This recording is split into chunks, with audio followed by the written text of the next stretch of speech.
Thank you for that. Okay. I think we're coming back with sound. We're on with sound, I think. Julia, if you could please confirm that we have a sound. The joy of lives. Okay, I'm watching myself. There's a slight delay, so now you've heard me say that. All right. We're going to keep going. Hopefully, we have sound now. According to our end, we have sound. So, all right, let's go ahead and start. Okay, good.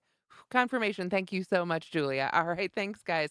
All right, well, start over. Hi, I'm Tamara Kelly, and we are very much live, figuring it out as we roll, as usual. It is March 20th, 2026, and I want to thank you so much for joining me today and being patient over the past minute or so while we figured out we didn't have sound. Um, and if you're just joining us, you got here just in time. So basically, I was telling you that the reason we're doing this live on a Friday, normally we do them on Wednesdays, is because of the weather. You wouldn't believe it to see the weather today. It's like 70 degrees and sunny and gorgeous here in Iowa. But just a few days ago, it was covered in snow. My middle child had his spring break last week, and this week was supposed to go back to school. And that got pushed off because of the snow. The roads between here and Minneapolis were either closed or travel not advised. So essentially, long story short, everything this week got pushed back. And today was the first day we were able to come live with you. So a special little Friday live. It's kind of nice. I like doing this on a Friday. It feels really good to sort of close out this week this way. So who knows? We'll go back to Wednesdays for a while, but maybe someday we'll switch to Fridays. We'll see how it goes. All right. Thank you guys. Thank you for the confirmation you can hear me. Oh, nothing worse than technical things live, right? Always how it happens. Okay. So let's go ahead and get to it. Since we are a little bit late, I have two crochet along squares to show you this week, which is super fun. Let's do our first one first, of course. Make sure I get the right side out. Is this the one? This isn't even the right one. Jeff, would you do me a favor? I have the one still one from the week before. That square right there on the box. I forgot to switch it out in all the confusion and changes. Thank you, darling. All right. So here we have this is block number 5. This one is courtesy of Julie Yeager Designs, and it is gorgeous right here. That's the front, and here is what the back looks like. So a little, for a practice eye, you can tell which one's the back, but it still looks really good. And again, here is the front. Julie is known for her crochet square designs. When I started hosting the crochet along, she was definitely one of the first people I sought out. And I said, oh my gosh, she makes such beautiful squares. We've got to have her. And I'm so, so lucky and honored that she has designed a square for us for so many years now. So gorgeous design. Again, this one's by Julie Yeager. Lots of gorgeous different versions of this I've seen up already. And then this week we have our newest block. This one, again, I have to really look at to make sure I'm holding right side forward here. This one is block number 6, courtesy of MBT Creates, and that's Mary Beth Temple. You may know Mary Beth's designs. She's been designing longer than I've been crocheting. And so she's got a lot of stuff out there. And I'm very grateful and honored that she designs for the crochet along. This one, as you can see, is very different. And this is a really fun square because depending on how you use your colors, you're going to get very different effects. And we're definitely already seeing that within the crochet along group. So I've got my 6 colors. And basically, if you just look at it, I had some people asking, how do you make all these little squares? You're not making little squares, you're making long strips. So you make one series of basically 5 strips and then another series of 5 strips, and they're woven together. That's my best demonstration here with my fingers on screen, but I think you get the idea. They're woven together, and then there's a border worked all the way around the outside that holds everything together. So those strips aren't loose. They're sort of, there's a base row that they're all held together on. So you're not trying to like finagle 25 loose strips of crochet. It's not that difficult at all. It's actually very easy, but it's really unique and interesting. So I did my 5 colors, the same order on each piece that were then woven together. And this is the effect that I got doing that. But I am seeing so many neat squares already. So Mary Beth did hers in just 2 colors. And so she got a really great checkerboard effect. But you could definitely, I would say, sit down. If you're a planner, sit down with some graph paper and sort of start really plotting out how your colors will look with the different ways, the different order you can make your color strips in. You're going to get really different, unique effects. And I like this one. It turned up almost random. It's really kind of interesting. I think both sides have sort of an interesting effect. But I enjoyed going with the random and just seeing where it would turn out. But you could definitely, like I say, if you're a planner, sit down with some graph paper and really sort of plot out how your colors will work with this one. But some really, really neat graphic things. People are using their colors in really interesting ways. And of course, you don't have to make each strip all in one color. You can use multiple colors within one strip, all sorts of things. Really, really neat. One thing I did want to mention in particular about this square, and I mentioned it in the blog post as well, but I know people get excited and they scroll right to the link and they don't read. When you start making this one and you make your first half of the block, if you will, which will make more sense when you go to make it. Um, I found that immediately I was like, whoa, this is too big. Like mine's measuring nearly 13 inches wide already. Forget about putting a border on it. So I got a little nervous and I contacted Mary Beth and I said, hey, this is what's happening. This is going to shrink up, right? When I weave it together. And she said, yes, don't worry about that. It will shrink up a lot. She said, is it within an inch or so? And I said, yes.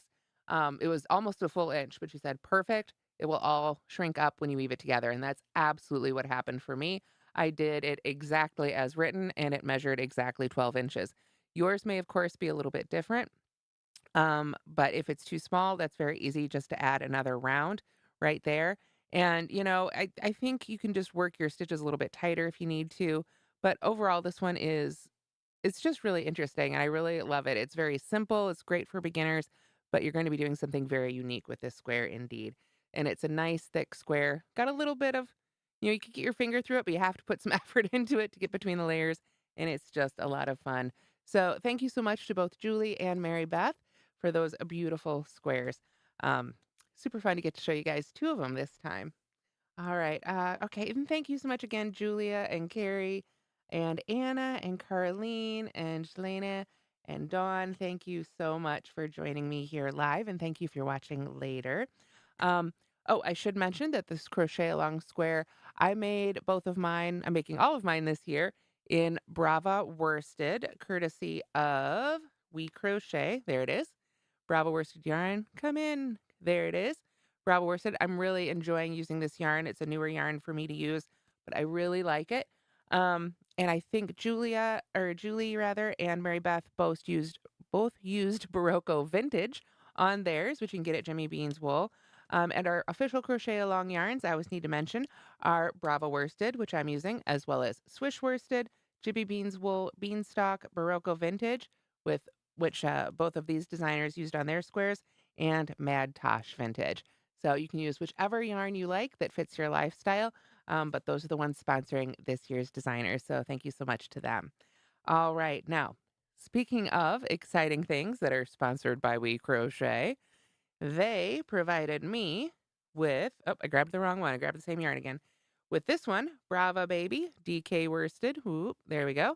So this one is, again, Brava yarn. It's gorgeous. This is a DK weight one for baby.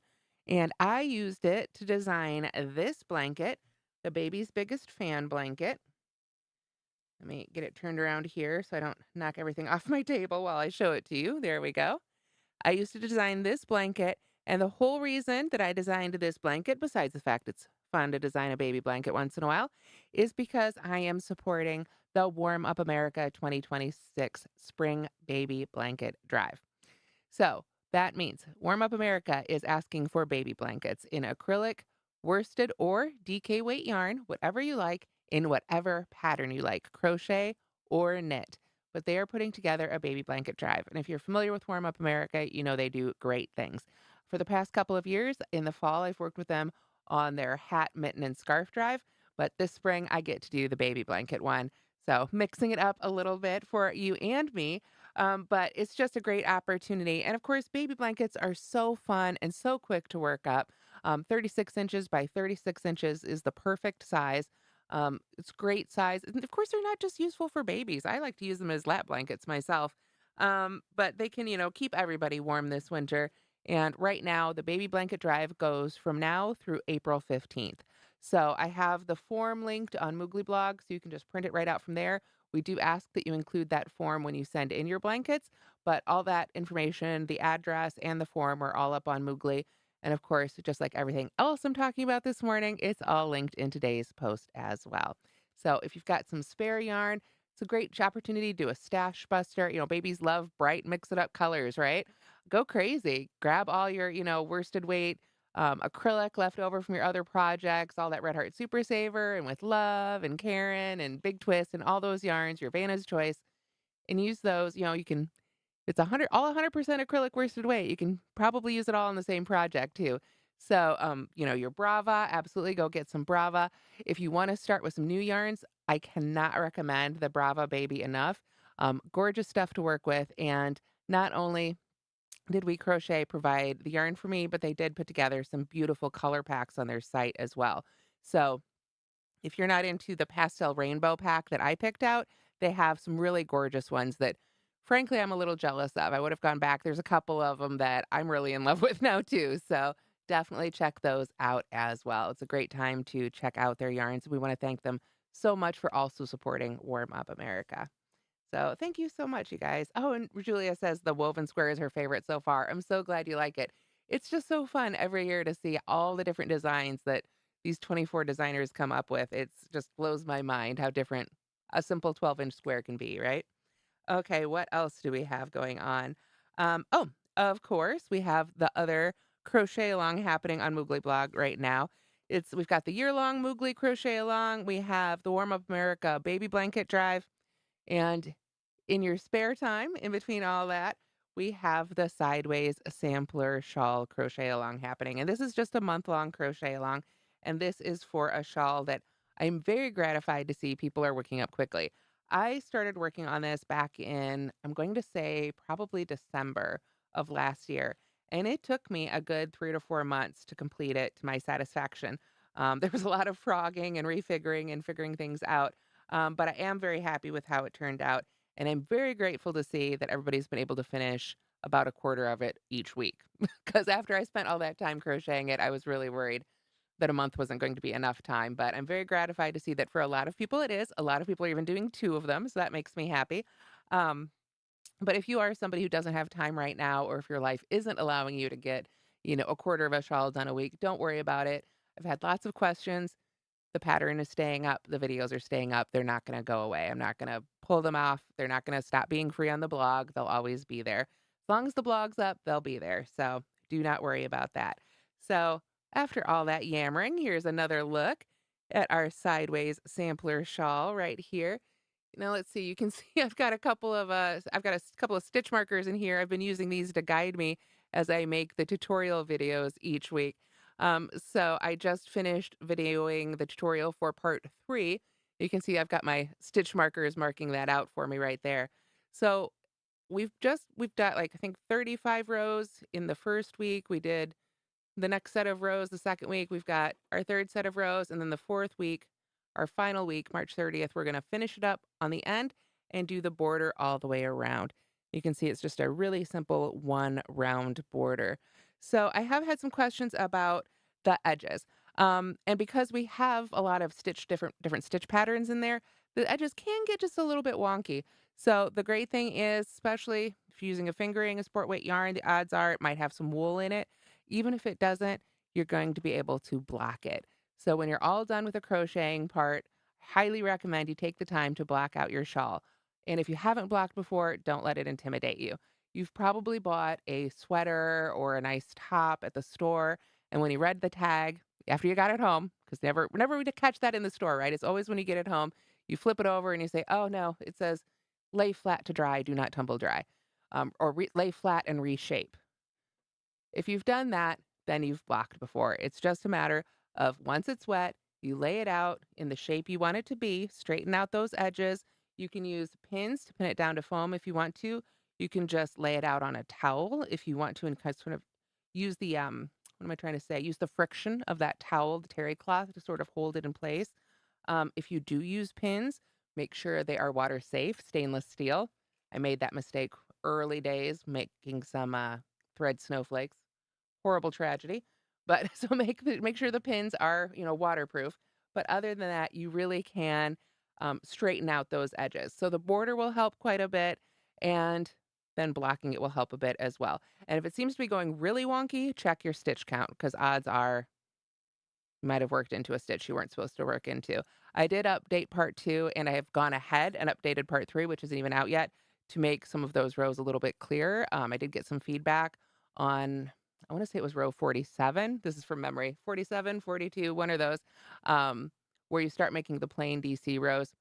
Long story short, I've clarified that to hopefully make it a little bit clearer, and I've done that when it happens again in part 3. So hopefully that will be a little bit easier, but overall, so far, if you haven't started it, I will say I've gotten really good feedback on the clarity of the pattern otherwise. And like I say, following the stitch count will always help you out if you do get confused. So thank you so much. Carrie says her yarn just came, so she's planning to start tonight. That's awesome. Like I say, I've been amazed how quickly people are getting it done after it took me so many months to design the darn thing. So I'm really excited to see how quickly people are getting it done. So hopefully you'll be able to get caught all up. So thank you so much. I'm so glad you're joining in. All right. So parts 1 and 2 are of the shawl are up now, as well as both the tutorials. We'll have part 3 on Monday, tutorial the next day, part 4 on the 30th, tutorial the day after that. So all I have left to do is film part 4 tutorial. So I'm really excited to get that done. And of course, some of you may have seen I've already started sneak peeking a little bit of what's coming in April, possibly a very much awaited squish. Probably the most awaited squish of all. And that's the reason I've made you all wait is because I've had trouble figuring out the details because there's too many options with a certain animal. So I think we're almost there. So that should be out next month. All right. The other thing I get to sneak peek for you today is a project I've started working on.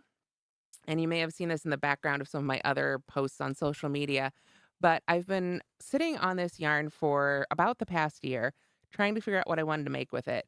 And this is Movers and Makers. Oh, let's see if we can get it to focus there. Movers and Makers.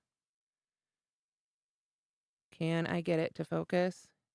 Maybe not. Gold Star Blackout Wicker Park Sock. So Wicker Park Sock is the type of yarn. Gold Star Blackout is the color. This is a 75% merino, 15% nylon, 10% tencel, 433 yards, so definitely a sock yarn.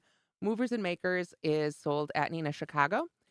So this is a really lovely yarn that I picked up at that yarn store. Again, it's a fingering weight yarn. Um, a merino nylon tencel blend. And it's really lovely. And this is the sort of color I tend to wear in my own wardrobe. So I wanted to do something for me. And I have gotten it started. And I actually showed it to the owner of Nina, and she was excited too. So I know I'm on the right track.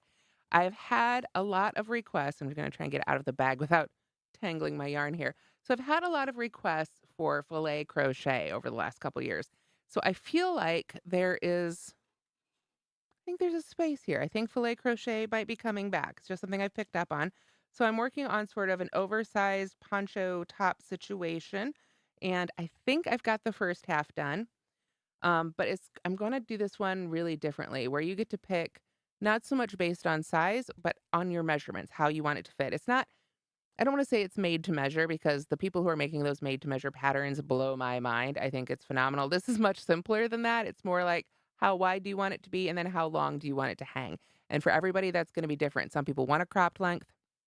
Some people want mid-thigh, Somebody might want a full caftan, in which case it's gonna be a lot of yarn, and you have to send me pictures.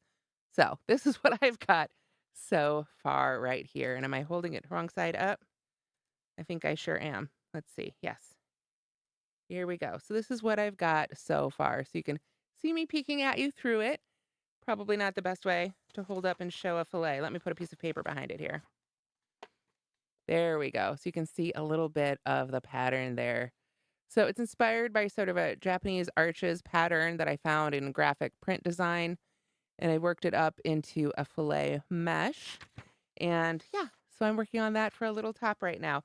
And I'm really enjoying it. I'm really enjoying working with this lighter weight yarn as well. It's so nice.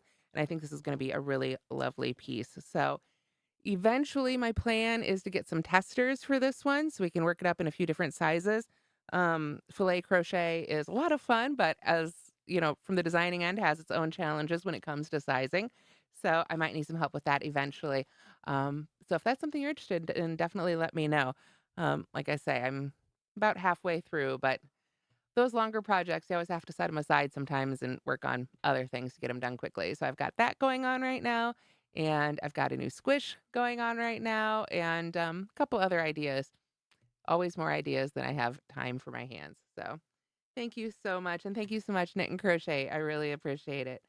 Let's see. Oh, I'm so glad you guys like the fillet too. I'm really excited about it. I haven't done a lot of fillet crochet projects, and I guess you could say I've got a scarf that officially could be considered fillet crochet, but I'm really enjoying it. It's actually a lot of fun, and it's such a simple technique. It's just chains and double crochets. So it's really beginner friendly, but I don't know, I'm just really enjoying the possibilities of it. I've known about it. I've known how to do it for a long time, but now that I'm getting into the project, I'm really enjoying it. All right, so I hope you guys will too. All right, what else here? I'm referring to the same list that's up on the blog today to see where everything is. Next things I need to talk about. I have 2 classes coming up next weekend. So these are going to be my first classes with the Go Sadie platform. So I think it's going to be taught on Teams. So that's exciting. I'm going to learn all about that. But what I do know is the subject matter. So on Friday, March 27th from 12 to 1 p.m. Central Time, that I'm going to be teaching an online class for Go Sadie, which is jumbo yarn blankets knit without needles. So that is table knitting. The reason I call it table knitting and not hand knitting is because you want to have a table in front of you. When you're making a big blanket with that jumbo yarn, you need to have a table to work on. You could probably do it on your lap, but it's going to be a lot easier if you have a nice clear surface in front of you. So that day we'll be teaching table knitting. And then the next day, Saturday, March 28th, again from 12 to 1, I'm going to be teaching the same class but crochet. So we'll be knitting with just our hands, and then we'll be crocheting with just our hands. No needles, no hooks. In order to make this work, we really need the jumboiest of jumbo yarns. So if you go, I would say if you go to Joann's, but if you go to the store, if you are lucky enough to have a store to go to that sells yarns, if you go online, if you go on Amazon and you type in jumbo yarns, you're going to see there's a whole wide range. The trouble with the current yarn classification system is that 7 weight jumbo is sort of a certain measurement on up. So there are 7 jumbo yarns that are like that big, which is still pretty big for a yarn, right? But it's not big enough for what we want to do. What we're doing, we want this yarn right here. You can see how big that is compared to my hand. And I don't have tiny hands. I'm about 5'7", 5'8", so I've got good sized hands. But you can see just how thick this yarn is. So, for example, Bernat Blanket Extra Thick is one of these yarns. Here's another one. Bernat Blanket Big is one of these yarns. But what is not one of these yarns, and this is genuinely where it gets confusing. Again, they didn't ask me how to name things. What you don't want is Bernat Blanket. Stopping right there, that's only a 6. You also don't want Bernat Blanket Thick. That's officially a 7, but it's a skinny 7. It's on the smaller side. We want the big, chunky 7s. We want the biggest, thickest yarn you can find.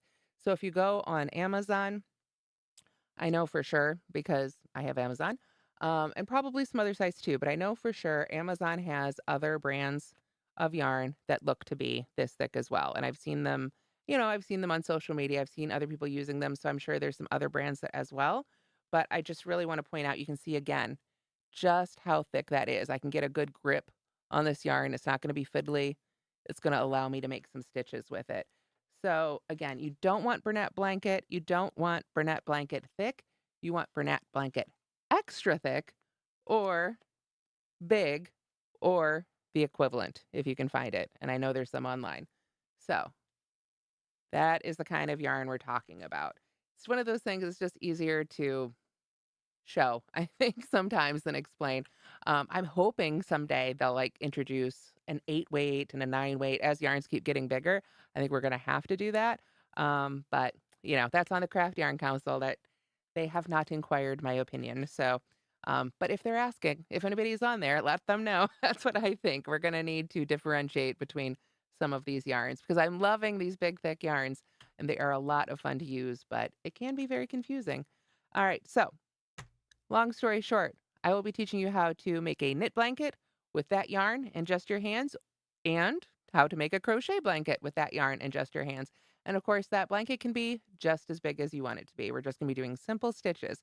So if you already know how to knit and crochet, that's super helpful. But if you don't worry about it. We will be starting right from the very beginning with the slip knot. So all of that will be covered right there. All right. Let's see. I check our comments here. Thank you guys. I'm so glad you like that.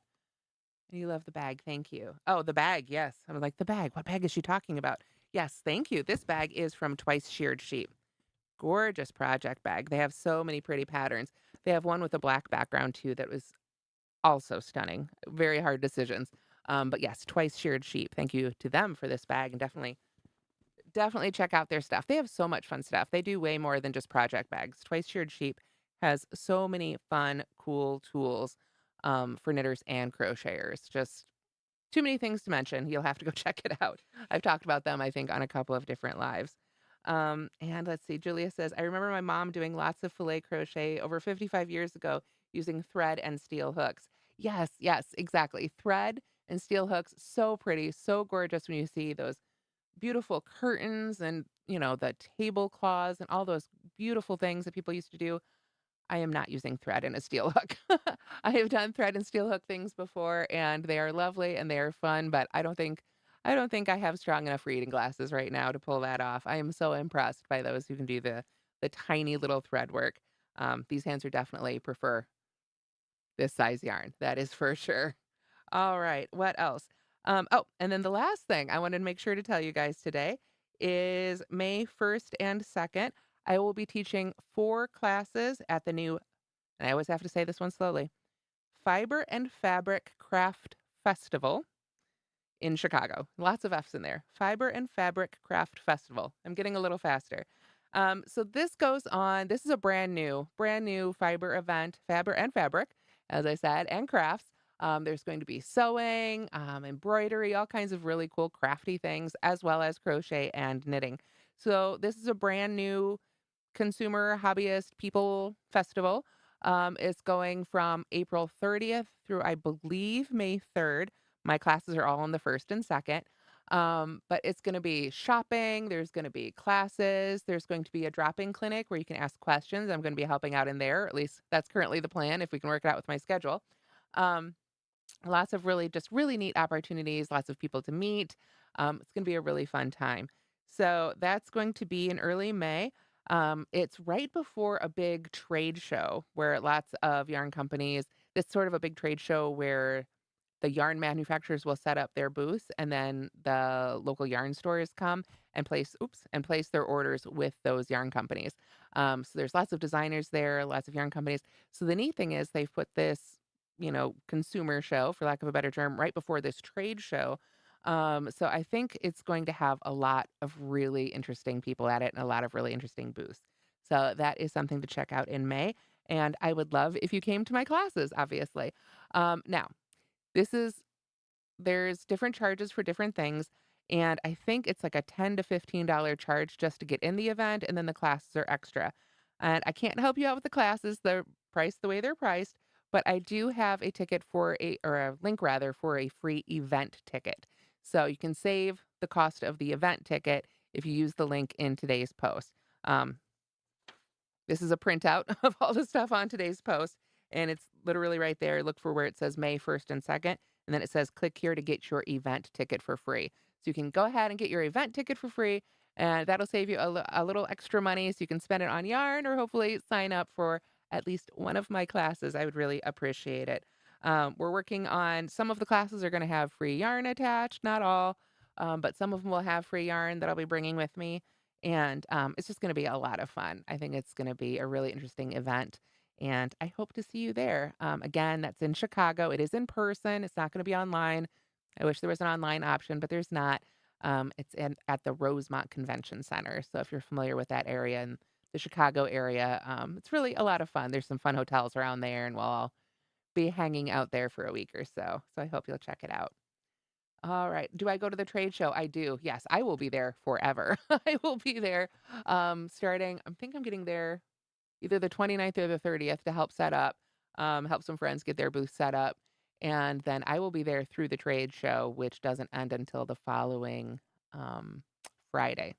So, yes, Adrian, I will be gone for about a week and a half at this event, and it's only 3 hours away from home, which is just far enough away to not, come back in between in the middle, in between the 2 shows where there's a day off, but it's a long time to be gone, so I will be there for a long time, but luckily, the consumer show where you guys can all come is at the beginning, so we'll all be fresh and new on our game. By Friday, who knows? We'll all be dragging around, but I think it's gonna be a lot of fun, so I hope to see you guys there.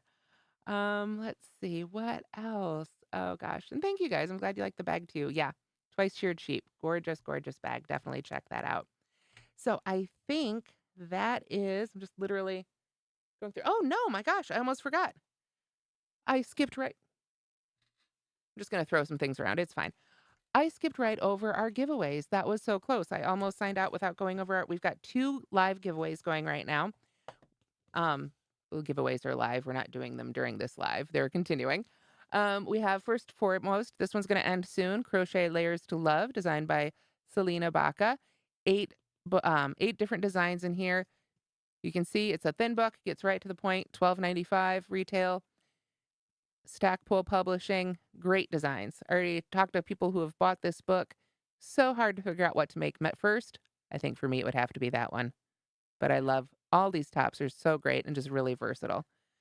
The other one going on right now, I'm very excited to show you this one. This one is a self-published book by Alina Jones. You might know her as Golden Lucy Crafts.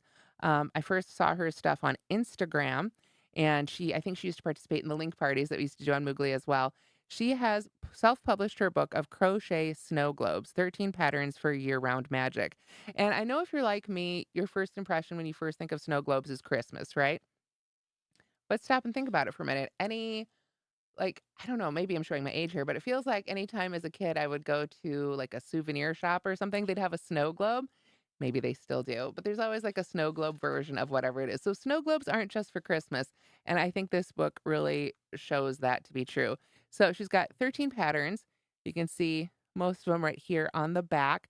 So sure, there's some Christmassy ones you can see up here, but she's also got other holidays. There's uh, Valentine's Day, there's a bee one, there's a graduation one, some more Christmas ones down here, as well as Halloween. Let's see. This one I think might be my favorite. The lilac snow globe. It's not even attached to any particular holiday. Maybe May Day. Remember when we used to give lilacs for May Day in school? Again, I'm showing my age this whole life. But this is such a pretty one. That's just so pretty. And I just think it's really fun. You could use a snow globe to celebrate just about anything. The Halloween ones are a lot of fun. Let me try and find the bee one. The bee one's just super cute. So lots and lots of fun things here. And of course, maybe the bee one is I'm biased because I live in Iowa and that's the Hawkeyes colors. So whenever I see those 2 colors, that's the first thing I think of. But here we've got a trio of Easter and Christmas, and then that would be Valentine's Day. So super cute. Great little basis for all those really fun buttons you can find. Great little book, like so, published by Olina Jones. So congratulations to Selena and Olina on their books. And you can enter to win both of those on Moogly. All right. And yes, Adrian says, I love snow globes. They are not just for Christmas. This is cool. I agree. Yeah, she does really fun things. Alina, Golden Lucy Crafts, she also does a lot of fun like appliques and things. So if you love little cute projects, definitely check out Golden Lucy Crafts. She's wonderful. I do sound a little hoarse. I'm not sure why I sound a little hoarse, Jessica. You're right. Um, I don't know. I'm still, maybe my voice is still recovering from Stitch Up. More talking than usual. I feel like I've been a little hoarse all week. Hopefully not catching whatever is going around because I know there's something been going around. My daughter has it, and I'm going to be dropping off some get well things with her later this afternoon. So, all right. I think that covers everything now. It's a good thing I looked around and made sure we didn't miss our giveaways. The squares that I accidentally threw, we covered the yarn. So yeah, I think that's it so far. Just because I'm really enjoying chatting with you guys, I'll show you one more thing. Jeff's over here saying, good grief, lady, we've covered it all. But I just want to show you guys how pretty the shawlette that I'm ending up making in the video tutorials for the Sideways Sampler shawl is turning out. I'm using Universal Color Burst, and so I'm totally cheating. I'm not making all the rows, especially like the double crochet rows because, you know, sake of time, right? So this is definitely a smaller version, but how pretty is this? I just think this yarn is so gorgeous in this. What a lovely option. So I'm hoping it'll be an almost wearable size. I'm already down at the decreases here in this little version. So it'll be more of a little bandana, but I just thought this is so pretty. And this is Universal Color Burst. Lovely, lovely stuff. And I think if I had gone full size, I would have had plenty of yarn as well. So another fun one to check out. I am loving to seeing everybody's colors in this crochet along, though. It's so fun to see everyone's shades and the different yarns they're using and how it's turning out. And people are, putting stripes in there. Just absolutely fantastic to see. So I agree. It is. Oh, and Jessica says she's made some really pretty cowls with that yarn. I bet it's gorgeous stuff. It's the one skein of it I have. So I had to sacrifice it for this tutorial, but I might have to go get some more. So, all right. Thanks, you guys, for joining me. I guess I should go give my voice a little bit of a rest too. And I've got to practice. I'm going to get all set up so that I'm all familiar with Teams so we can have a couple of wonderful classes. Thanks again to Go Sadie for hosting those. So if you ever wanted to learn how to crochet or knit without using a hook or needles, definitely check those out. We'll be talking about blankets, but the technique is the same. So I hope I will see you there. All right. Have a wonderful day, everybody. Have a wonderful rest of your month. We'll be back in a week and a half on a Wednesday. All right. I'll talk to you soon. Bye, everybody.